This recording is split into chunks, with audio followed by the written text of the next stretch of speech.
Welcome to the debate. Our focus today is on, well, the complex architecture of the human mind.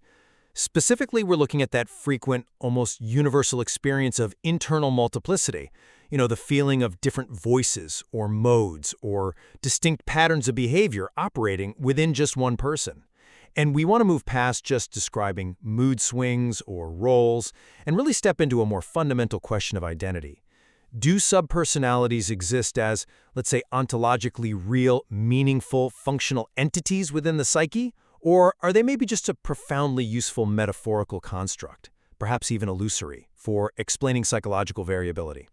I'll be taking the affirmative position. I argue that they are functionally real, distinct aspects of identity that we can actually map, access, and work with therapeutically. And I understand the allure, really, of mapping that internal landscape. It's a compelling image. But I approach this from a position of, well, intellectual parsimony, I suppose. While I absolutely recognize the profound experience of inner conflict, state shifts, emotional modes, that's undeniable, I argue strongly against granting these phenomena independent, separate existence. I maintain that the mind is fundamentally unitary. It's dynamic, it's adaptive, yes, but unitary. What we label subpersonalities, I see them as sophisticated narrative inventions, maybe transient situational behaviors, or perhaps deeply ingrained habits, but they lack independent ontological status. They are not, in my view, actual entities. Okay, so when I use the term subpersonalities, what I'm referring to are these consistent, recognizable, recurring patterns of thought, emotion, and behavior that operate with a certain degree of internal consistency. Almost like semi-autonomous systems, you could say. Now, this isn't about claiming they are literally separate human beings inside someone, but that they are meaningfully real constructs of the psyche. Functional systems that maintain boundaries and goals, often somewhat independent of the conscious integrated self.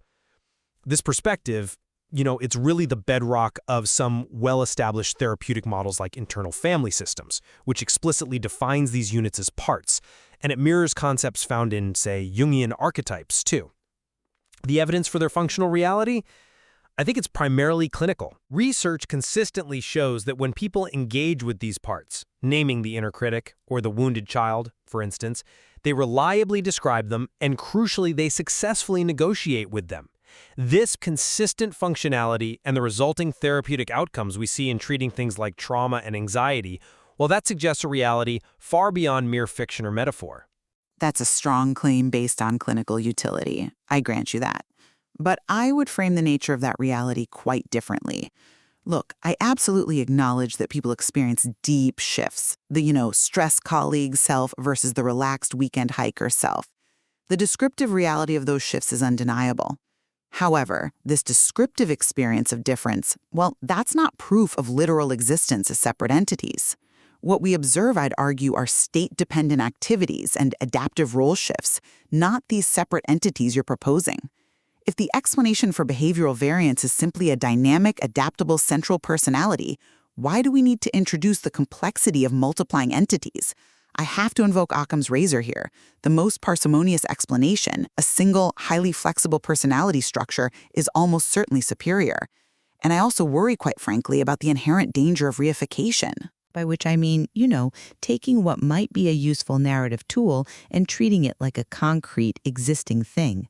Doing this risks confusing the individual, potentially reinforcing maladaptive identification, allowing someone to almost abdicate responsibility by thinking, oh, well, my angry part made me do it, instead of recognizing that anger as a product of their core self that requires integration and understanding. Right. I see why you emphasize parsimony and warn against reification. That's a fair concern.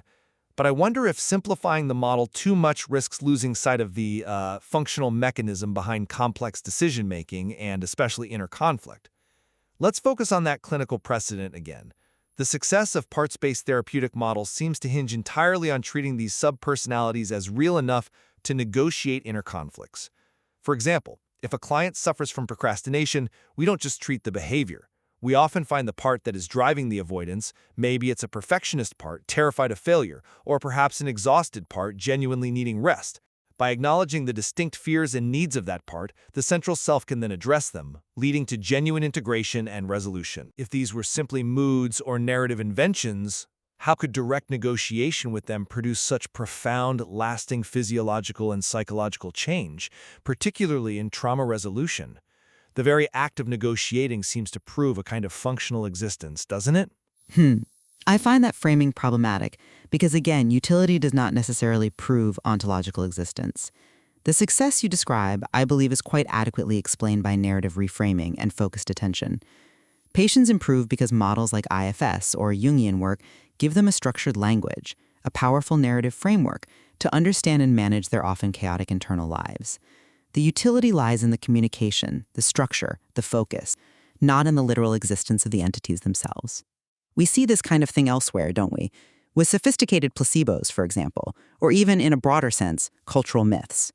Think about horoscopes or structured spiritual rituals. People often report them as incredibly useful in generating temporary subjective improvement, reducing anxiety. Yet we don't then argue that the planetary alignments or the spirit guides invoked are ontologically valid entities within psychology. We have to be careful, I think, not to mistake a clinically helpful metaphor for scientific reality. That's a powerful point regarding efficacy versus existence. I concede that. But I believe we can actually move beyond just subjective utility and maybe even beyond narrative convenience by looking at the physical correlates in the brain. Neuroscientific evidence, I'd argue, suggests these subpersonalities are not merely metaphors. They might be emergent properties of consistent brain function. Brain imaging work consistently shows different neural networks activating depending on the social role, the mental state, or the context we inhabit.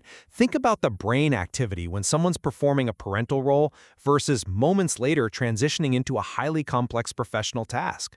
This looks like more than just generalized activity shifts. This pattern resembles distinct, consistent modes of being, suggesting that different selves or functional systems are perhaps the result of specialized yet often integrated brain systems designed to handle different contextual demands. But I really must challenge the interpretation of that neural activity. Brain scans showed different patterns for all kinds of mental states. If I switch from, say, calculating complex algorithms to engaging in deeply empathetic listening, of course the functional networks involved are going to be radically different. We are talking about modular processing, essentially, the brain efficiently allocating resources based on the task at hand.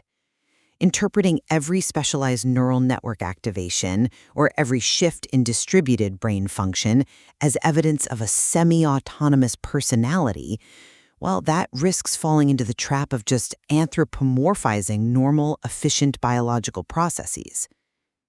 Imagine a highly complex AI system. It uses distinct modules for language processing, visual recognition, decision-making, and so on. These modules are distinct and specialized, sure, but they are all still components of a single, unified computational architecture. Their modularity doesn't grant them sub-personhood. I take your point on modularity, yes, but the level of self-consistency we often see described in subpersonalities seems to go beyond simple task switching.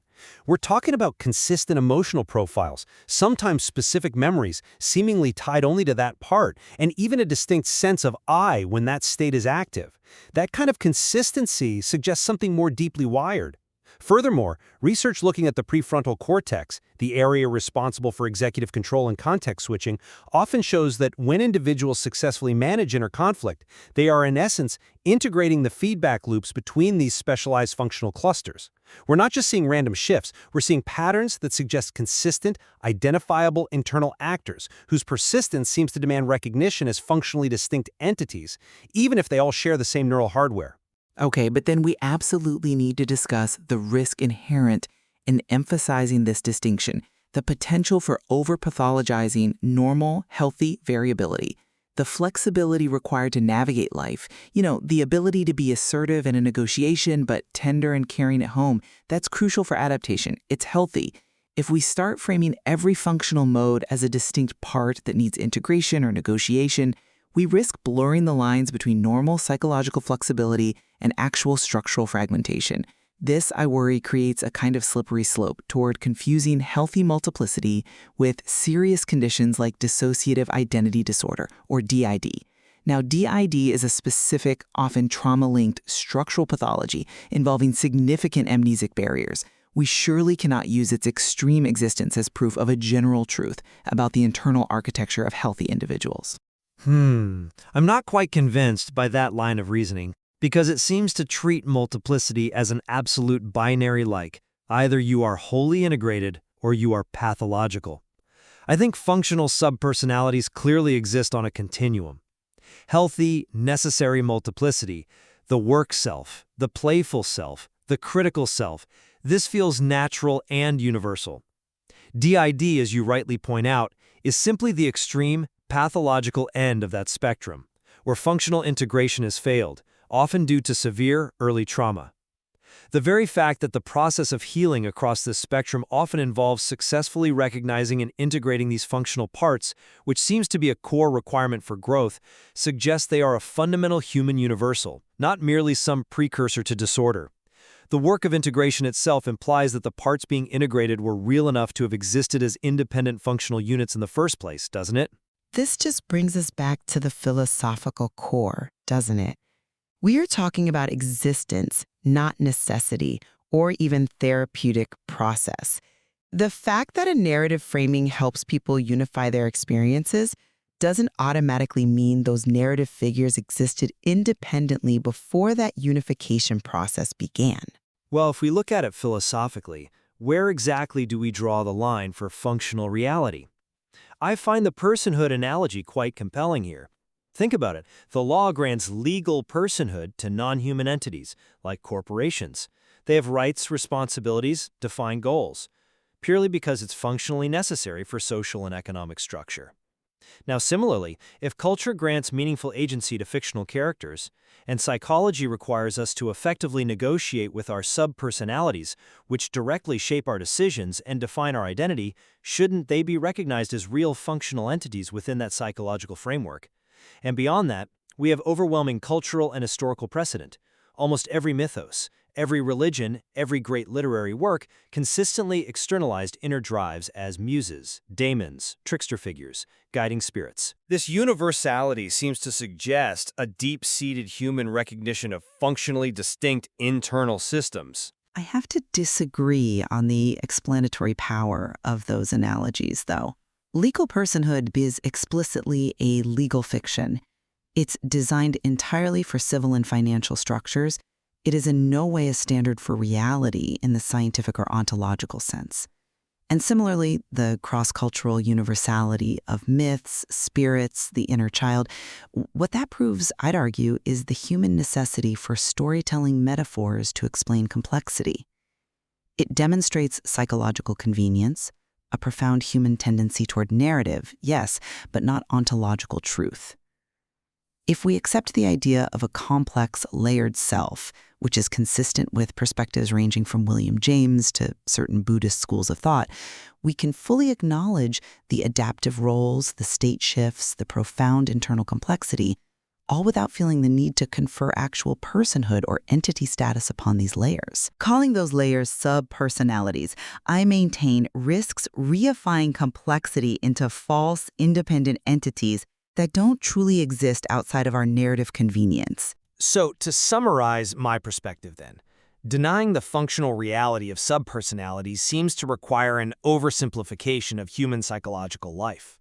They feel real enough to dictate behavior, influence relationships, and require negotiation for growth. Acknowledging them provides, I believe, superior explanatory power and clinical effectiveness. The synthesis of evidence from deep clinical precedent, the consistency of cultural metaphors, and yes, the neuroscientific correlates of highly specialized, state-dependent function, it all strongly points toward the non-singular nature of the human self. The self is perhaps best understood not as some monolithic identity, but as a kind of chorus of functional parts, distinct enough to matter deeply, yet unified enough to belong to one person. And while I agree the metaphor of subpersonalities is profoundly useful, even valuable for therapeutic communication and cultivating self-awareness, I think rigorous science and careful philosophy must maintain the distinction between a powerful narrative tool and concrete ontological reality. The human mind is incredibly complex, dynamic, capable of vast behavioral and emotional shifts under different contexts, but it remains, I believe, fundamentally whole, a single adaptive system, not literally divided into semi-independent selves. Ultimately, this debate really underscores the inherent philosophical difficulty in defining the boundaries of the self. And it highlights the value, I think, of considering multiple perspectives in trying to understand the true nuanced complexity of human identity.